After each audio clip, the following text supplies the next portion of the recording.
ಪ್ರಿಯ ವೀಕ್ಷಕರೇ ನಮಸ್ಕಾರ. ನಮ್ಮ RJTV ಚಾನಲ್ಗೆ ಸ್ವಾಗತ. ಬರ ಪರಿಹಾರದ ಬಗ್ಗೆ ಮತ್ತೊಂದು ಬಿಗ್ ಅಪ್ಡೇಟ್ ಒಂದು ಬಂದಿದೆ. ಹೌದು, ಯಾವ ಜಿಲ್ಲೆಗೆ ಎಷ್ಟು ಬರ ಪರಿಹಾರದ ಹಣ ಜಮೆ ಆಗಿದೆ, ಹಾಗೆ ಯಾವ ರೈತರಿಗೆ ಜಮಾ ಆಗಿದೆ ಎಂಬುದನ್ನ ಈ ವಿಡಿಯೋದಲ್ಲಿ ಸಂಪೂರ್ಣವಾದ ಮಾಹಿತಿಯನ್ನ ತಿಳಿಸಿಕೊಡಲಿದ್ದೇವೆ. ಅದಕ್ಕೂ ಮುನ್ನ ನೀವು ನಮ್ಮ ಚಾನಲ್ ಅನ್ನ ಸಬ್ಸ್ಕ್ರೈಬ್ ಆಗಿಲ್ಲ ಅಂತಂದ್ರೆ ಈ ಕೂಡಲೇ ಸಬ್ಸ್ಕ್ರೈಬ್ ಆಗಿ, ಹಾಗೆ ಬೆಲ್ ಐಕಾನ್ ಕ್ಲಿಕ್ ಮಾಡಿ ಆಲ್ ಅಂತ ಸೆಲೆಕ್ಟ್ ಮಾಡಿ. ರಾಜ್ಯ ಸರ್ಕಾರ ಮುಂಗಾರು ಹಂಗಾಮಿನ ಮಳೆ ಕೊರತೆಯಿಂದ ಸಂಕಷ್ಟದಲ್ಲಿರುವ ರಾಜ್ಯದ ರೈತರಿಗೆ ಪರಿಹಾರ ಹಣವನ್ನು ಬಿಡುಗಡೆ ಮಾಡಿದೆ. ಈ ಪರಿಹಾರದ ಹಣ ಯಾವ ರೈತರಿಗೆ ಜಮಾ ಆಗಿದೆ ಎಂಬುದನ್ನ ಈ ವಿಡಿಯೋದಲ್ಲಿ ತಿಳಿದುಕೊಳ್ಳೋಣ. ಸರ್ಕಾರ ಇದೇ ಕಳೆದ ತಿಂಗಳು ದಿನಾಂಕ 25 ಜನವರಿ 2024 ಮೊದಲ ಹಂತದ ಬರ ಪರಿಹಾರದ ಹಣವನ್ನು ರಾಜ್ಯದ ರೈತರಿಗೆ ಬಿಡುಗಡೆ ಮಾಡಲಾಗಿದ್ದು, ಕೃಷಿ ಇಲಾಖೆ ಫ್ರೂಟ್ ತಂತ್ರಾಂಶದಲ್ಲಿ ದಾಖಲಿಸಿರುವ ಮಾಹಿತಿ ಆಧಾರದ ಮೇಲೆ ರೈತರ ಖಾತೆಗೆ ಪ್ರಥಮ ಕಂತಿನ 2,000 ರೂಪಾಯಿ ಜಮಾ ಆಗಿದೆ. ರಾಜ್ಯ ಸರ್ಕಾರ ರಾಜ್ಯ ವಿಪತ್ತು ನಿರ್ವಹಣಾ ಪ್ರಾಧಿಕಾರ ನಿಧಿಯಿಂದ ಅನುದಾನ ಬಿಡುಗಡೆ ಮಾಡಿದ್ದು, ಒಟ್ಟು 324 ಕೋಟಿಯ ಅನುದಾನವನ್ನು ಜಿಲ್ಲಾ ಆಧಾರಿತವಾಗಿ ಬಿಡುಗಡೆ ಮಾಡಿದೆ.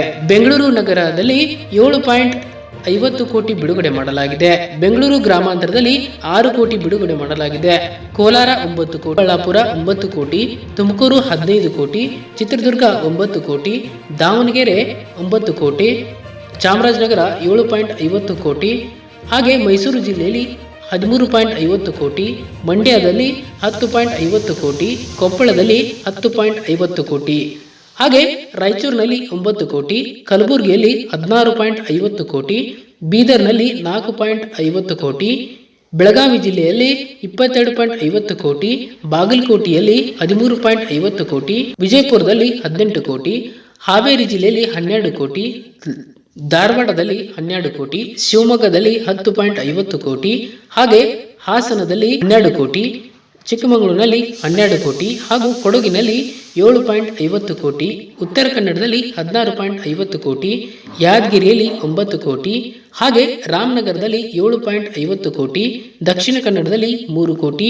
ವಿಜಯನಗರದಲ್ಲಿ 9 ಕೋಟಿ, ರಾಮನಗರದಲ್ಲಿ 7.50 ಕೋಟಿ, ಬಳ್ಳಾರಿಯಲ್ಲಿ 7.50 ಕೋಟಿ, ಗದಗ್ನಲ್ಲಿ 10.50 ಕೋಟಿ. ಈ ರಾಜ್ಯದ ಎಲ್ಲಾ ಜಿಲ್ಲೆಗಳಿಗೆ ರಾಜ್ಯ ಸರ್ಕಾರ SDRF ನಿಧಿಯಿಂದ 324 ಕೋಟಿ ಅನುದಾನವನ್ನು ಬಿಡುಗಡೆ ಮಾಡಿದೆ. ಬರ ಪರಿಹಾರ ಮತ್ತು ಸರ್ಕಾರದ ಇತರೆ ಇಲಾಖೆಗಳ ಸಹಾಯಧನ ಪಡೆಯಲು ಕಡ್ಡಾಯವಾಗಿ ಸರ್ಕಾರದ ವಿವಿಧ ಇಲಾಖೆ ಮೂಲಕ ತಿಳಿಸಿರುವ ಮಾಹಿತಿ ಪ್ರಕಾರ ಈ ವರ್ಷ ಬರ ಪರಿಹಾರ ಪಡೆಯಲು FID ನಂಬರ್ ಕಡ್ಡಾಯ ಮಾಡಲಾಗಿದ್ದು, ಈ ನಂಬರ್ ಹೊಂದಿದವರಿಗೆ ಮಾತ್ರ ಪರಿಹಾರದ ಹಣ ಜಮೆ ಆಗಲಿದೆ. ಇದರ ಪ್ರಕಾರ ರೈತರು ತಮ್ಮ ಆಧಾರ್ ನಂಬರ್ ಅನ್ನು ಹಾಕಿ FID ನಂಬರ್ ಆಗಿರುವುದು ಖಚಿತಪಡಿಸಿಕೊಳ್ಳಬಹುದು.